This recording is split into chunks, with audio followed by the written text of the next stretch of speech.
Hey, it's Kirby Myers, and you're listening to Behind the Blonde. So this is a podcast for anyone who's ever been in the opposite place of where they want to be. So last week, we talked about no resolutions, choosing clarity, and collecting data. While this week's specific subject matter is very different, the theme is still the same, which is intention and information, this time between the sheets. So joining me again today is my husband, my best friend, and my lover, Britt Myers. Welcome to the show.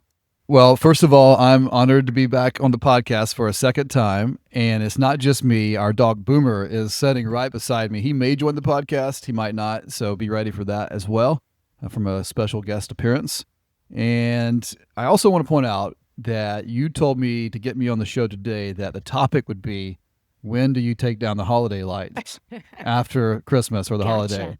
And so this is not at all the topic. So we'll talk about sex, evidently. The whole point of today's show is that while friendship in a relationship is the foundation, intimacy is the baseline. I know for you and I, we had this instant sexual chemistry, pheromones, right? Where there's this magnetism and you kind of can't stay away from that person. You're attracted to the smell and you just love everything about them. It still takes a while, no matter how much you love somebody, to really let your guard down completely and fully in a way that you can communicate your needs, what you like, what you don't like, what feels good, what doesn't feel good. I think you and I have realized throughout our relationship that when we are intimate more frequently, that is really the barometer for how we are doing as a couple.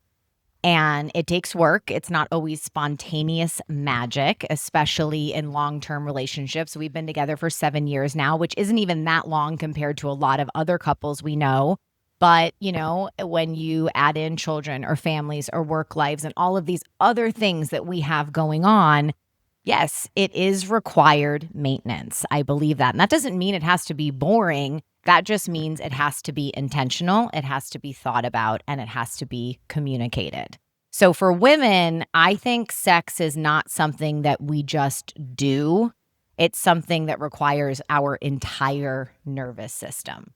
So I want to know for you, when we're more connected emotionally, does that change sex for you? The stigma of sex and how we should perform and who we are as men is handed to us constantly from magazines and videos, conversations, all pretty much tied around our ego, right? And so what gets lost in that naturally, as we all know, particularly with porn and things like that, is how a man should perform, what a woman likes, and how she should react if we're doing a good job, and that men should be ready to go at all time. All those things come into play, and we know none of that's real. When it comes to your partner and your sex life, I think the ego, the security, the insecurities, am I doing this right? Is she happy? How do I look? Is this the right time? And so on and so on. That comes into play just as much for men as it does women. And now you're learning to communicate and find out, hey, what's not just important to you, but what's important to them.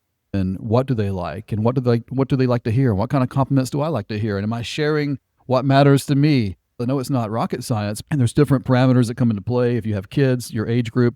But overall, I think that security within two people, particularly a guy, and all of the modern parameters and expectations and all the things that guys are told they have to have, it really kind of goes out the window after a while, right? Because the newness is over. And all the stuff, you know, when you first meet, you're grooming and you're prepping and you make sure you look the right way and say the right thing. You're nervous and all that. But how do you keep that alive, I guess, is the question, right? And how do you keep that going? And I think you're either always moving forward in your sex life or you're going backwards. And you're going to go backwards some. I don't think anybody's ever said, oh, we've always gotten better. But to consciously try to strive to move forward and not move backwards that much, or when it starts to happen, how do you get back on track? I think you have to take things into consideration. And I don't think there's a right or a wrong for everyone. It's different. But I think if you're a guy, the thing we need to do more of is communication and openness. Like, here's where I'm feeling. This is what I need. I would like this differently. And not only are we trying not to have our own feelings hurt as men, I think men are always worried about hurting their partner's feelings too. That is probably one of the most uncomfortable conversations to have. And it's not that somebody's doing something wrong. It's just not necessarily what feels the best for you. There's something that feels better, whether it's a quarter of an inch to the left. You know what I'm saying? But saying that is very uncomfortable at first. So I know that you and we've always like asked each other a lot of questions outside of the bedroom. And I think having those questions sometimes in the moment maybe can be a little uncomfortable to begin with. One of the things that we do a lot, not necessarily always sexually, but we always play this question game. And whether it's like, what superpower would you have? Or if you could travel anywhere in the world, those are just simple, silly examples. But if you're just ever sitting around in a moment with your partner where you're like, hey, let's just kind of bounce some questions off of each other. Whether it's what's your favorite body part of mine and what's your favorite body part of yours, ask them about themselves. What feels the best when I touch you? And you're just kind of having these disarmed moments where you're not in the midst of it and you feel kind of awkward because you don't want them to think that they've done something wrong or they're not liking what you're doing. But maybe on a date night or just over dinner, or you have a moment alone, you're like, hey, let's just play a little question game and learn a little bit more about each other in that way. I think that that's always helpful. You gather that information and maybe hopefully learn something new about that other person and then carry it into the bedroom. Yeah. When you're in the sheets, if somebody's doing something you do like, I think the confirmation of, oh, that feels amazing, or I love that, or keep doing that.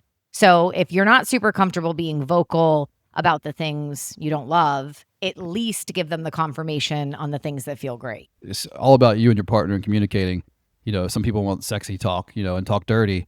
Some people do that and it sounds weird. And you're like, whoa, maybe don't say that again. For some people, they just eat it up and love it. But if you don't know that unless you're talking to your partner, little things like that matter, right? And comfortability and time is huge because you bring that up. And like, I am obviously way more transparent and open than you are on this podcast. But for me, talking during intimacy was not something that was ever very natural for me.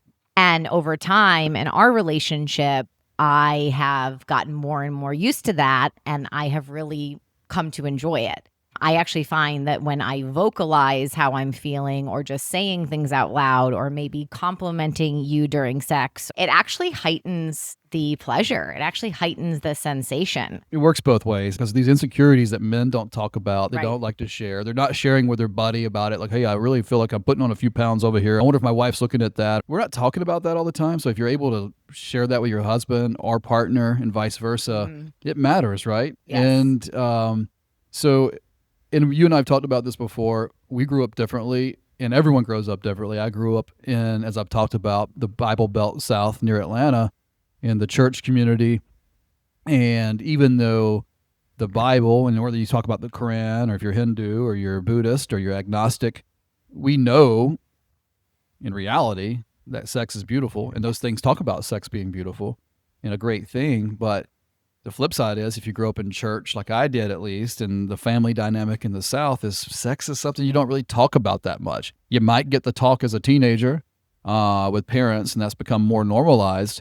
But truthfully, it's not something you talk about. It's even looked at with a lens of maybe scrutiny, sin, or it's dirty, or it's Do you think that's what flows over into adulthood and relationships where then it's less normal to find couples that are really open about their sex life and really talk about it because it is something that in general is more taboo no matter how, you grew up? When it's the most primal common thing that all of us do, it is the least talked about thing. We put shame on it, right? We put shame on it, and then you're taught, again, whether or not you grew up in the church or some type of religious parameters. And I don't mean to use the word parameters in a negative way, but in the case of sex, you're really taught not to talk about it, and not just because it feels weird, but it could be looked at as a negative thing. And I'm not one of these people. I'm not a big fan. I'm not trying to be political here, but this idea of locker room talk that we've heard from politics. I grew up in a lot of locker rooms, and I'm not bragging. But I happen to play a lot of sports through high school and college. That wasn't locker room talk. It wasn't always this. Now, guys do talk a certain way, But I'm not a big fan of the outspoken guy, his sexual because again, that to me, that's more ego driven than reality. And that's actually the opposite of what's probably going to help you and your partner is that outward, let me impress my buddies. And we're all guilty of it. We all do it in some ways. But, that's what she said, jokes, and that's what we do. And there's a joke, the jokes are there to put a parameter, of security because it feels weird to talk about, right? And if we joke about it, or beat our chest about it, that keeps me from having to be real or address what I'm really thinking about. So when you bring that into the relationship as a guy and you're nervous and you're insecure and you're not able to talk about it with someone, yeah, it's going to make a difference. It's going to make a huge difference. We talk about information. So that goes back to the communication of knowing what people like, knowing, maybe how often they would like to have it. But then the intention portion of it, I think, is huge because you can have sex, just to check off the box and be like, oh, okay, we're married, or, we haven't had sex this week, so we got to figure it out and we got to do it. But intimacy with intention, where you are completely in the moment, you're not letting your mind wander. And that can be difficult. I will admit that when you are an adult that has children, or even if you don't, you have a job, you have a million things on your plate. There's a lot going on in our brains in this world, so much data floating around. So when you're in that moment, to tell yourself, this is where I am. I deserve pleasure. I deserve to climax. And literally saying those affirmations over and over again, it actually heightens stimulation. It heightens the experience. I think it's just intimacy. And I think we use that word the wrong way a lot of times when really intimate is openness. Yeah. If you think about it, we're never more vulnerable than we are when your clothes are off, you wake up beside somebody, they might snore, all the realities of it is there. It's not porn. That's not reality, right? I mean, and again, if you watch porn, most people watch it. That's not a judgment call. I'm just saying, but the truth is that's not real. Real is waking up beside someone, knowing them for a longer period of time. And that's what we're talking about with partners. How do you keep the sexual relationship growing versus regressing?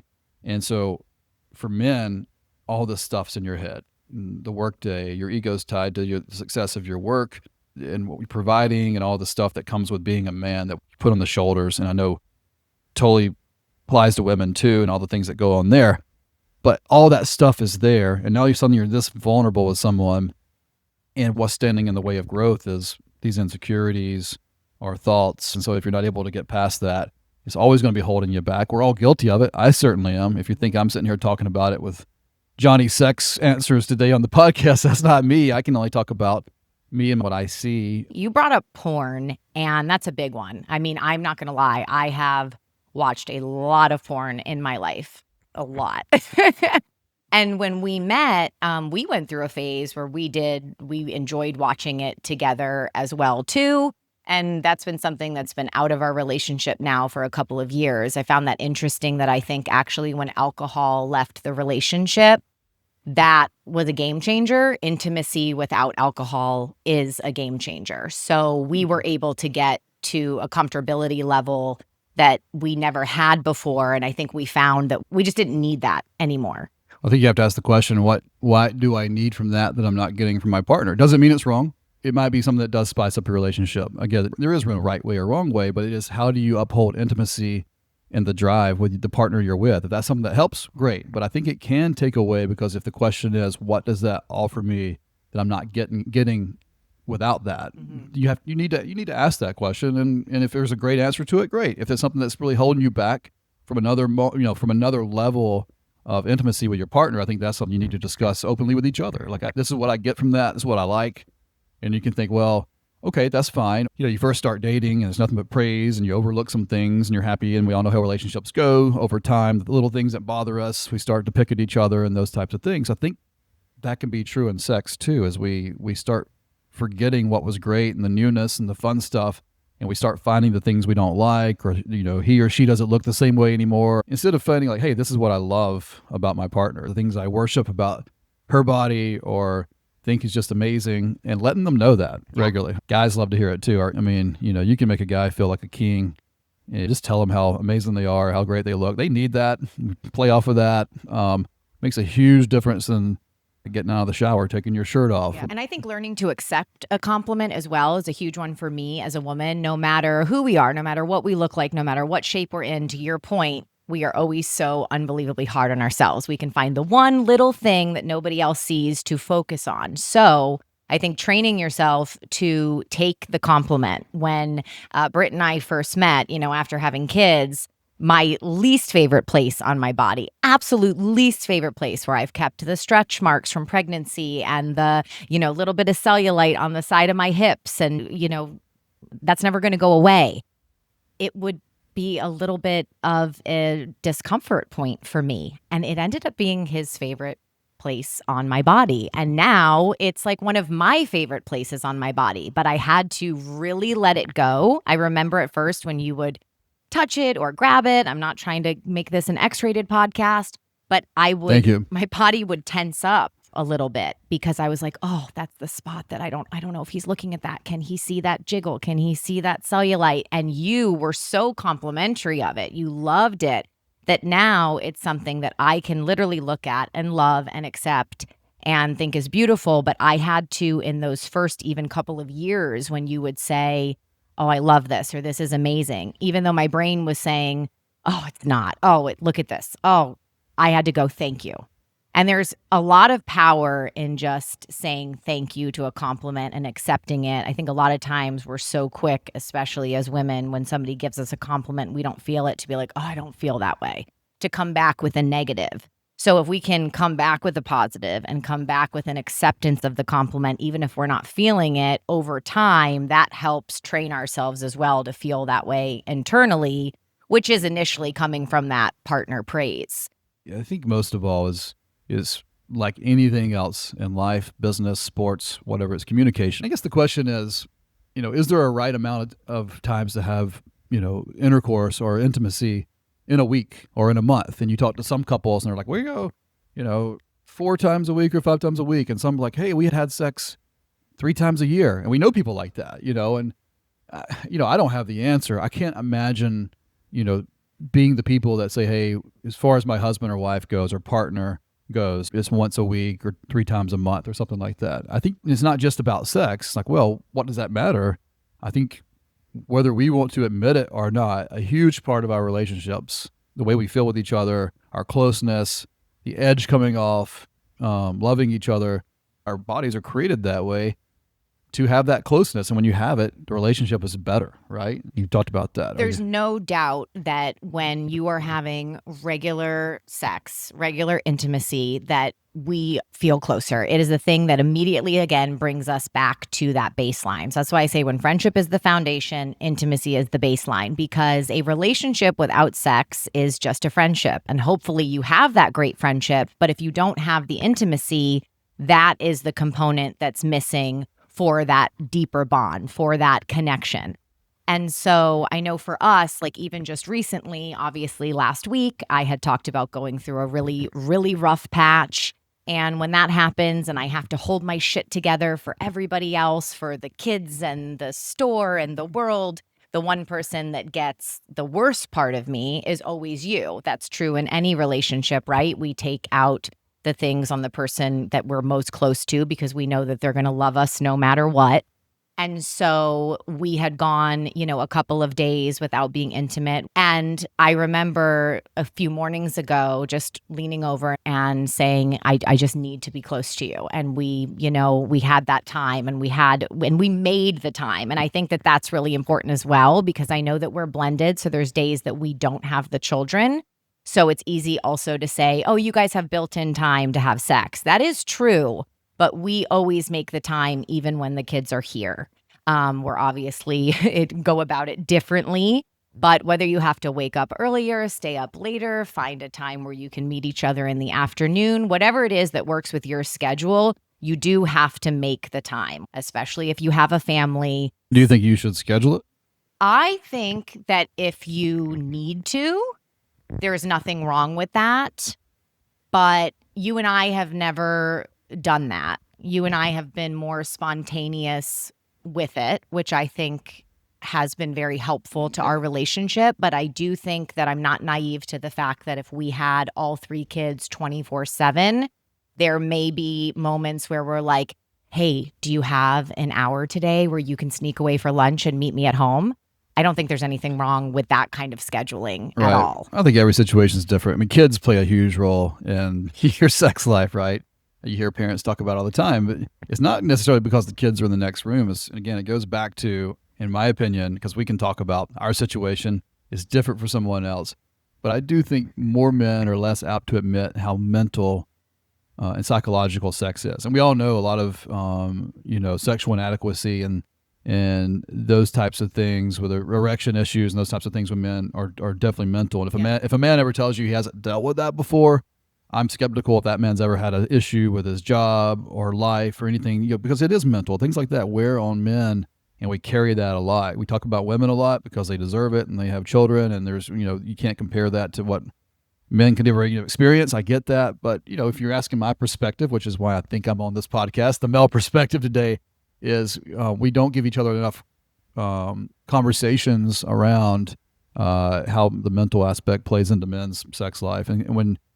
And then that ties into everything else in life, because if you're having the mental openness, the communication, the confidence, I think that makes a huge difference. And I think if you're trying to understand a man and you think that they're just this tough shell of, I'm a man, I can take this and I just want to have sex all the time, yeah, it's probably not true. And there's nothing wrong with feeding the ego in a healthy way, not cockiness, but hey, you're great at this, and I really love it when you do this, and I can't wait to see you, and maybe some teasing on the phone, foreplay in the phone and leading up to it. The things you did when you first met, the first couple the years. Sexy photos. Maybe taking a moment, because we get lazy, and also, you don't have to have the 8-pack that you had 20 years ago, right. And those types of things, but maybe taking some time to groom and do the things that matter, and you stop doing that. Taking time to groom Britain. Should we go there? Oh, you can't wait to pounce. Whatever it is your partner likes or doesn't like, doing that for them more regularly than getting caught up in the daily grind of work. And, we're taught as men from a young age and beyond that, sex is only physical. It's only an accomplishment if you're able to be the king of the mountain and make the woman feel good. And it's this physical world, and porn only exasperates that, right? Because that's what we get to see in porn. It also gives us really false expectations. You see these movies where usually both people are done. They climax at the same time, miraculously. They fall back into the sheets and they're both, that just, even if you're a woman that does orgasm from penetration, probably very rare that you're going to climax at the exact same time. I think George Clooney's got it figured out, though. I think it's real. Obviously. No, but my point of that is there a right time for porn if you're into it? Of course. If you love weed or alcohol to add to your sex life, whatever it is, I'm not judging that. I would say too much of that, it might be an issue if you need that all the time for your sex life, but that's between you and your partner to figure out. But to ignore, and we're so good at this as men, because even talking about it right now on a podcast, I think about what my buddies might say when they hear me say this, but we all know the truth, to ignore the intimacy, the honesty, and because that's what leads to better physicality. That's what leads to better sex, is going invulnerable.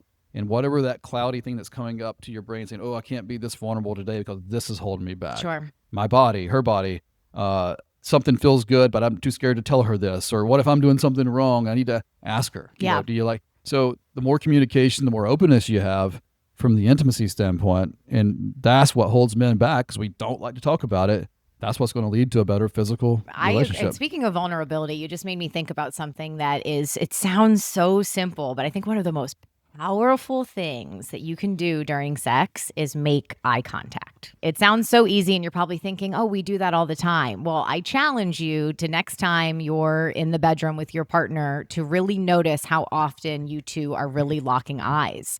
There's something about that feels a little bit scary at first, because it's so vulnerable, but it is the most beautiful next level moment that you can have. And with that also, because, when your faces are that close together, the power of making out. I think, we've been together for 7 years. Obviously, that's still not a lot of time compared to a lot of other couples that we know that have been together 15, 20 years. So the longer you're together, the more work it takes, the more intention that it takes, the more information hopefully you collect. But I think staying young, if you will, in your sex life means going back to the basics of when you did first meet, you started dating, right? You dated each other. People talk about this all the time. You should still date your spouse. Well, in the bedroom sense, I think that people can't forget how important foreplay is and how important kissing is. Just laying there, some of my favorite moments with you, we're just holding each other closely together, feeling each other's skin, and that closeness will draw more intimacy and more vulnerability than anything once we actually get to that place. Well, it's like anything in life, too. You're not going to be at the top of your game in anything, much less sex, unless you're confident with yourself. And we're not always there, right? We have things that knock us off, derail us, whether it's physical or mental. But you have to be confident with yourself first, because as time goes on, the world hits us with TV and social media and porn, whatever it is. And wait a minute, I don't look that way anymore, or I'm not doing it that way, or she's not doing it that way. And the outside world starts to tell us things are not right because of the physical and the outward appearance, versus being with the person and being like, okay, what is it I still, love about this person? What really turns me on, and what body parts do I love? And it may not just be the typical body parts, that men look at and always talk about. It might be the curves. It might, and I love the freckles on his shoulders. Like that's. I'm not showing those today. I'm not going to show you the freckles on my shoulders. But no, but my point is, it doesn't have to be the object that you're thinking immediately. No, and some guys are like, for a good example, I love your feet, but I'm not one of these foot fetish people, right? But if that's your thing, how many people would be scared to talk about that? Right. And then be like, I really love this, but I can't talk about it because that makes me weird.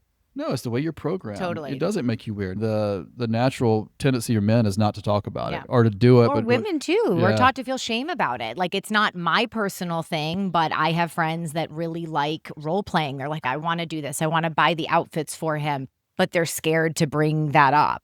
Again, coming down to that information that you collect and knowing what it is about the other person, because the more information you have, the more connection you have, the more sex you have, the more you want to have. The myth is only women feel insecure about their bodies. It affects sex, and it's more mental and more psychological for women. And for men, it's just physical. Bang, bang, bang, physical.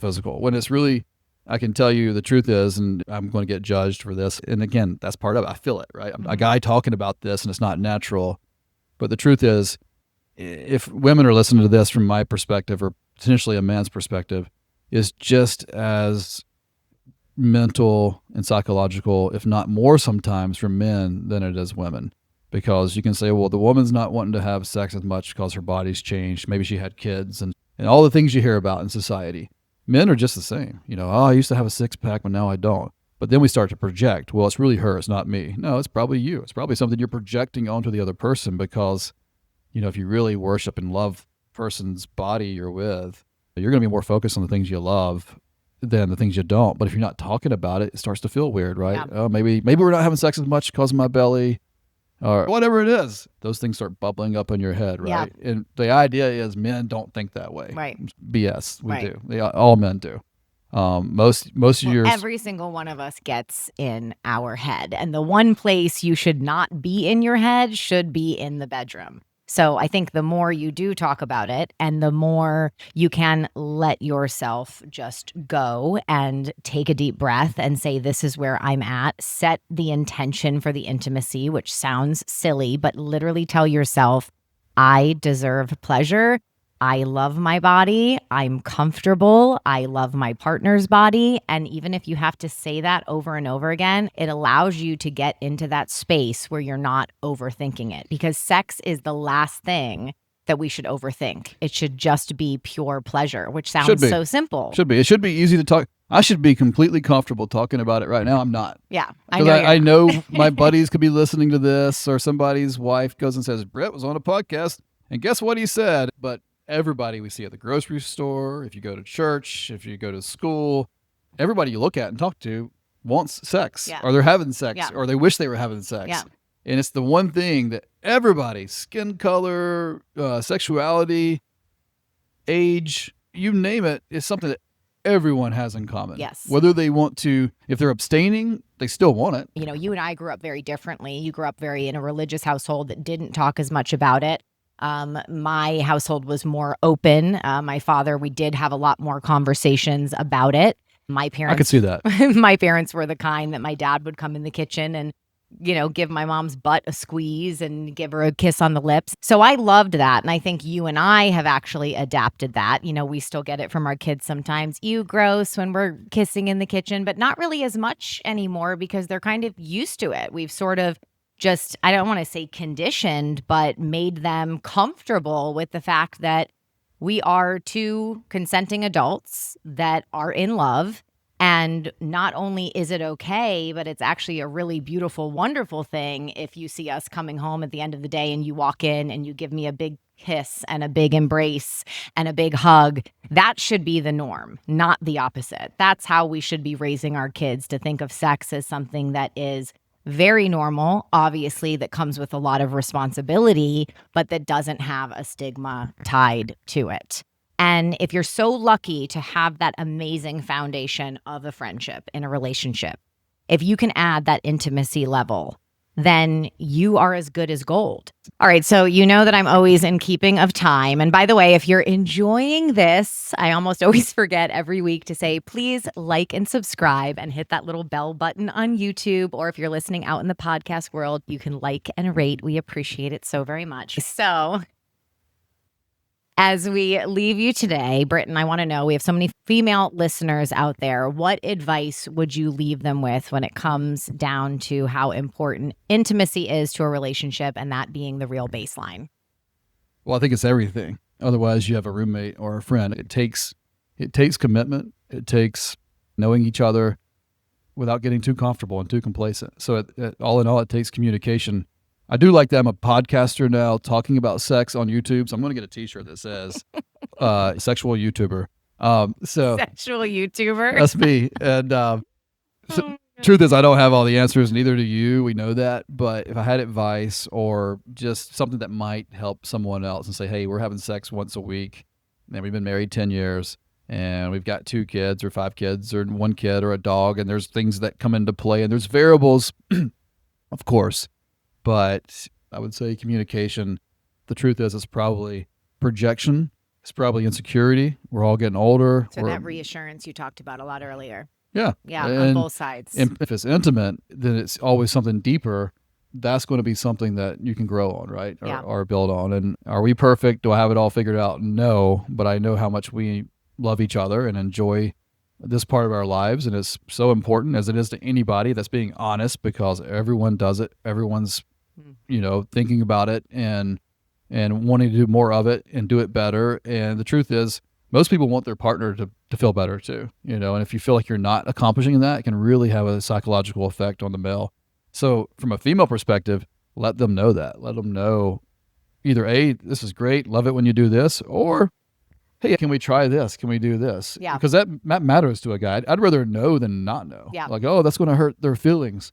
But the not knowing can be a psychological, like, not just detriment, but pitfall, right? Because now I'm worried and now you're insecure, and then it's going to stop other things from happening. So it's a lot of word salad just to say communication, openness, vulnerability, and not just basing on the assumption that men are all just, these hornball driven visual guys, because that's part of it, but it's only the door opener, right? Absolutely. Yeah. So intimacy with intention and with information. If this today made you feel seen, heard, or slightly uncomfortable, perfect. That's me.